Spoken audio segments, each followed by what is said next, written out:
के लिए टीडीएस हेतु राशि की सीमा बढ़ाई जा रही है। वरिष्ठ नागरिकों के लिए ब्याज दर पर कटौती की सीमा 50,000 से दोगुनी बढ़ाकर 1 लाख की जा रही है।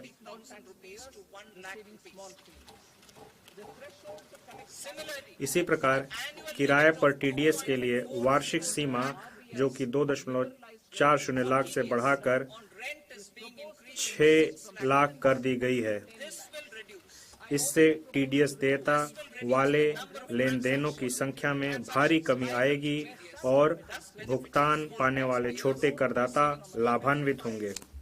भारतीय रिजर्व बैंक की उदारीकृत धन संप्रेषण स्कीम के अंतर्गत धन संप्रेषणों पर टीसीएस की सीमा को 7 लाख से बढ़ाकर 10 लाख कर दिया गया है। मैं शिक्षा प्रयोजनों के लिए उन धन संप्रेषणों पर टीसीएस को हटाने का प्रस्ताव भी करती हूं, जहां ऐसे धन संप्रेषण निर्दिष्ट वित्तीय संस्था से लिए गए ऋण से हों। माल बिक्री से जुड़े हुए किसी भी लेन देन पर टीडीएस और टीसीएस दोनों लागू किए जा रहे हैं।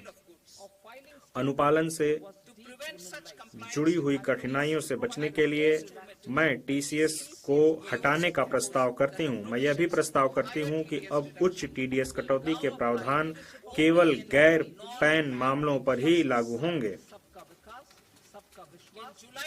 जुलाई 24 में विवरणी दाखिल करने की नियत तारीख तक टीडीएस के भुगतान में विलंब और गैर आपराधिक कर दिया गया था। मैं टीसीएस प्रावधानों के लिए भी इसी छूट का प्रावधान करने का प्रस्ताव करती हूं। माननीय प्रधानमंत्री मोदी जी के नेतृत्व में हमारी सरकार सबका साथ, सबका विकास, सबका विश्वास और सबका प्रयास के मंत्र में आस्था रखती है। इसी के अनुरूप हम उन करदाताओं द्वारा स्वैच्छिक अनुपालन किए वर्ष 2022 में विवरणी को अद्यतन करने की सुविधा लेकर आए, जिन्होंने सही आय की सूचना देने में चूक की हो।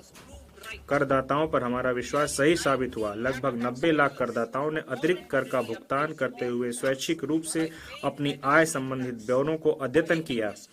इस विश्वास को आगे बढ़ाते हुए मैं अब किसी भी कर निर्धारण वर्ष के लिए अद्यतन विवरणी दाखिल करने की समय सीमा को मौजूदा 2 वर्ष से बढ़ाकर 4 वर्ष करने का प्रस्ताव करती हूं।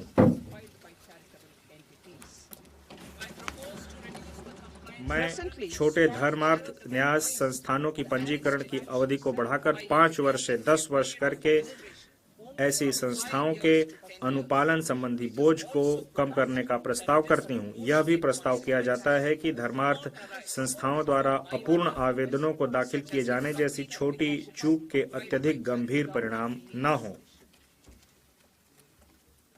वर्तमान में करदाता कतिपय शर्तों को पूरा करके ही अपने स्वामित्व वाली संपत्तियों के लिए शून्य वार्षिक मूल्य का दावा कर सकते हैं। करदाताओं को हो रही कठिनाइयों को देखते हुए बिना शर्त के ऐसी 2 संपत्तियों के लाभ की अनुमति प्रदान करने का प्रस्ताव किया जाता है। मैं अंतरण मूल्य की प्रक्रिया को कारगर बनाने और वार्षिक जांच का एक विकल्प मुहैया कराने हेतु 3 वर्षों की ब्लॉक अवधि के लिए अंतर्राष्ट्रीय लेन देन के मामलों में आर्म्स लेंथ मूल्य निर्धारण करने हेतु एक योजना शुरू करने का प्रस्ताव करती हूं। यह योजना सर्वोत्तम वैश्विक पद्धतियों के अनुरूप होगी। अंतर्राष्ट्रीय कराधान में विवादों को कम करने और निश्चितता को बनाए रखने की दृष्टि से सेफ हार्बर नियमों के दायरे को विस्तार किया जा रहा है।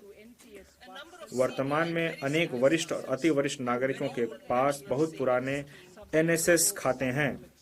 चूंकि ऐसे खातों पर अब कोई ब्याज देय नहीं है, अतः मैं 29 अगस्त 2024 को या उसके पश्चात व्यक्तियों द्वारा राष्ट्रीय बचत स्कीम को किए गए आहरण पर छूट प्रदान करने का प्रस्ताव करती हूं। मैं एनपीएस वात्सल्य खातों के लिए भी ऐसी ही व्यवस्था का प्रस्ताव करती हूं, जैसे कि समग्र सीमाओं के अध्ययन सामान्य एनपीएस खातों के लिए उपलब्ध है। जुलाई 2024 में मेरे भाषण में मैंने वचन दिया था कि अपीलीय आदेशों को प्रभावी करने सहित सभी प्रक्रियाओं को अगले 2 वर्षों में डिजिटलाइज करते हुए इन्हें कागज रहित कर दिया जाएगा। मुझे यह घोषणा करते हुए प्रसन्नता हो रही है कि डिजिटलीकरण को क्रियाशील किया जा रहा है। जुलाई 2024 में हम अपील में लंबित आयकर विवादों के समाधान के लिए विवाद से विश्वास स्कीम लेकर आए थे। इस स्कीम को बहुत अच्छी प्रतिक्रिया मिली और लगभग 33,000 करदाताओं ने अपने विवादों के समाधान के लिए इस स्कीम का लाभ उठाने का प्रस्ताव किया है। निवेश और रोजगार बढ़ाने के लिए मेरे पास कुछ प्रस्ताव हैं।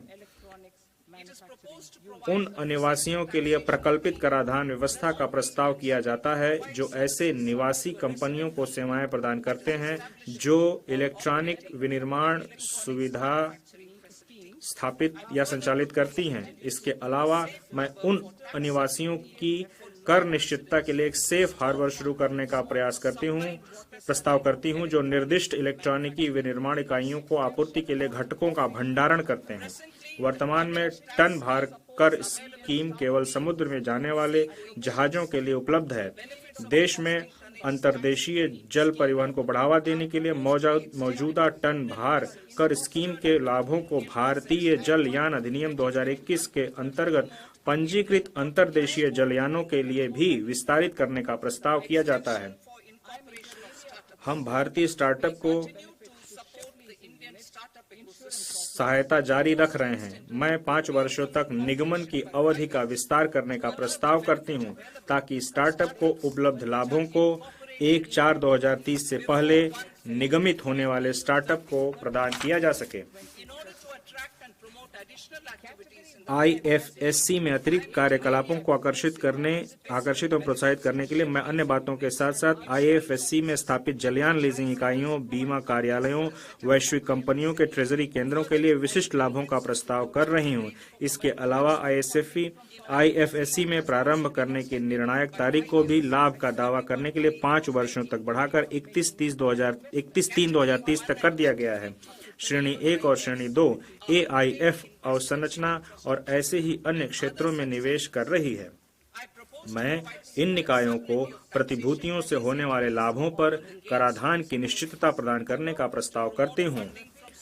सॉवरेन धन निधियों और पेंशन निधियों द्वारा अवसंरचना के क्षेत्र में वित्त पोषण को बढ़ावा देने के लिए मैं निवेश की तारीख को 5 वर्ष से बढ़ाकर 31 मार्च 2030 तक बढ़ाने का प्रस्ताव करती हूं।